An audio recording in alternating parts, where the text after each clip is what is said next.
Ok,ស្វាគមន៍ជាបន្តជាមួយនឹងលំហាត់ថ្មីរបស់យើងថ្ងៃនេះបាទគឺលំហាត់នេះគឺគេចង់ឲ្យយើងចេះប្រើឧបករណ៍មួយទៀតគឺឧបករណ៍ម៉ាឃ្វាបាទម៉ាឃ្វាគឺវាមាន4ណាតែយើងលំហាត់នេះយើងប្រើ rectangle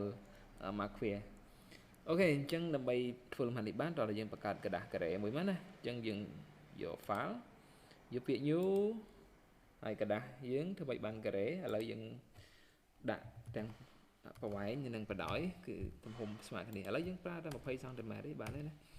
20 cm ហើយនេះយើងយក cm បាទវាយលេខម្ដងទៀតមក20 cm អូខេអញ្ចឹងយើងយក create មកយើងបានកระดาษដូចគេហើយធ្វើម៉េចដើម្បីប្រកាសថាយើងប្រកាសថារូបរបស់យើងដាក់មកស្មើត្រង់ស្អាតចឹងហ្មងណាអញ្ចឹងក្នុងលំហាត់មុនខ្ញុំបានណែនាំមុខងារមួយគឺការទាញកាយមកប្រើអញ្ចឹងការទាញកាយដោយដៃនេះគឺវាអត់ស្មើស្អាតដូចជាកាយអូតូទេឥឡូវយើងមើលរូបរបស់យើងសិនណាយើងចង់បាន4លើ4ក្រោម4រ៉ូ4កលឹមអញ្ចឹងយើងយកទៅក្នុង view មកបាទហើយយើងយកពាក្យ new guide layout បាទ new guide layout អញ្ចឹងកន្លែងនេះយើងវាយបដោយ4ទៅដល់កលឹម4ហើយ row 4ហើយ gutter យើងប្រើ15ដោយសារអីគេនេះយើងដាក់មកយើងត្រូវការ4រូបហ្នឹងហ្នឹងណាបើយើងចង់ទៅដាក់5រូបយើងដាក់5មកហើយអញ្ចឹងរូបយើងវា5ហើយប៉ុន្តែក្នុងលំហាត់មិញតែ4ទេបាទអញ្ចឹងយើងចង់ពុះប៉ុន្មានក៏បានដែរតាមចិត្តឲ្យយើងទេកន្លែងហ្នឹងហើយបើតាមមេរៀនគឺគេប្រើ4ហើយ gutter ស្អីគេ gutter នេះអាចន្លោះតនេហ្នឹងណាទំហំប្រមាណ pixel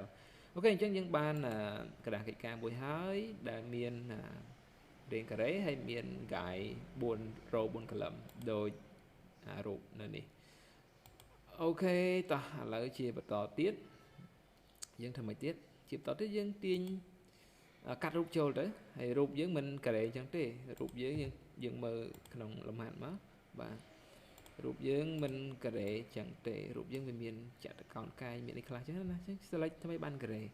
នេះយើងមកស្ដាំលើនេះមកអញ្ចឹងយើងប្រើឧបករណ៍លើនេះណាអញ្ចឹងមកស្ដាំលើវាយើងយក rectangular ហ្នឹងឯងហើយយើងអូស select លើហ្នឹងអូសលើហ្នឹងឃើញទេវាមិនបានរាងការ៉េទេគឺវាបានចតុកោណកែងមកđâyអញ្ចឹងណាហើយបើចង់បានការ៉េដៃយើងទៅចុច shift បាទអញ្ចឹង control D គឺដើម្បីដោះ select បើយើង select ខុសណាបើខ្ញុំ select ទៅខុសអញ្ចឹង control D ដើម្បីដោះ select ឲ្យត្រូវបាទចុច shift វាជាប់បាទហើយយើងប្រឡែង mouse សិនមកចាំប្រឡែង shift តាមក្រោយហើយយើងសេរីយកឲ្យឡងកន្លែងណា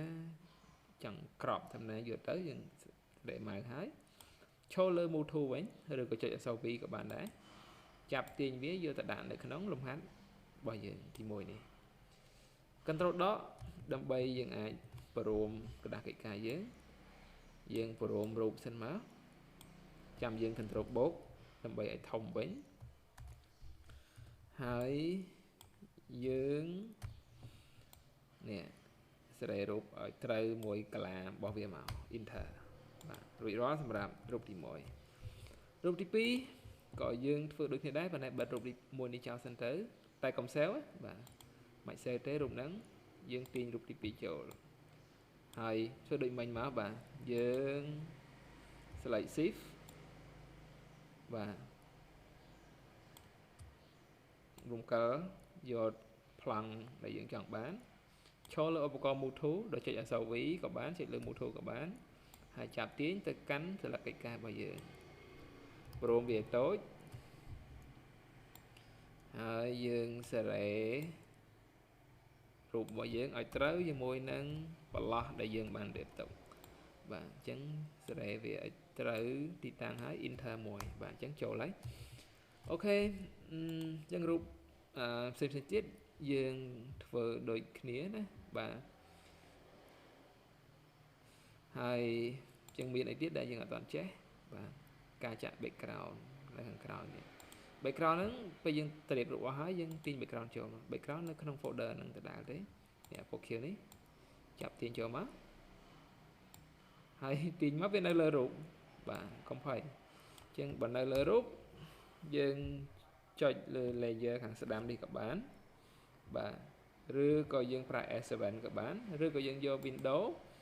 vô laser các bạn chứng trên tiền này mỗi chứng là laser background đấy đó dương tin video mà đạn nơi hàng crowd má dương khơi hà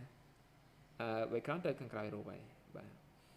hai cái đó chỉ miền rụt hàng rụt một tiết cái hai rụt cái này rụt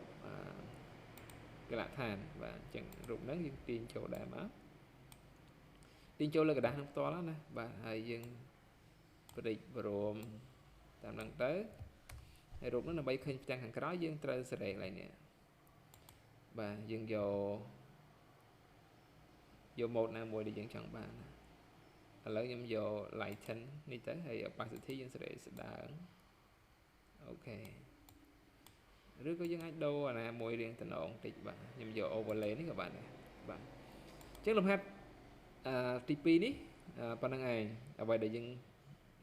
che này không làm hạt đấy tìm muối cứ cà pra mà khíaในក្នុងការ select រូបកាត់រូបយកមកដាក់នៅក្នុងกระดาษកិច្ចការហើយទី2យើងរៀនប្រើ new guide layout នេះបាទ new guide layout បាទអរគុណជួបគ្នានៅលំហាត់បន្តទៀត